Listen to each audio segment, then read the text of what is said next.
डेढ़ कूद के सीढ़िया यार हवे खाली पंजो माथे पड़े ने आम पंजो फेदे फेदा निकली जाए तमे जाणो छो डेढ़ को એટલે દુહો કીધો હવે નંબરિયા પડે છે ફિલ્મ બાકી છે યાર અને જવાબ તો તમે આપી દીધો છે મારે તો ખાલી બોલવાનું છે યાર હજી કહું છું આ આવડા આવડા મારા ચાહક છે ત્યાં સુધી તમારે મથા એટલું મથી લેજો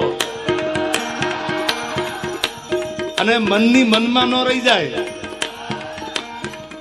હવે મારાથી નથી રહેવાતું હું આની પહેલા 2022 માં બોલ્યો હતો કે 2022 માં મેં એવું સ્ટેટમેન્ટ આપેલું કે 2025 માં હું સિલેક્ટેડ ડાયરા કરીશ આ ઘા સહન નથી થતા યાર એટલે ત્યારે બધાને એવું હતું કે એવા તો કયા ઘા હશે જે તમે 4-5 દીથી સાંભળો છો અરે તમારી જાતના સાલાવ ખાદડાવ તમારામાં દમ હોય તો હાબી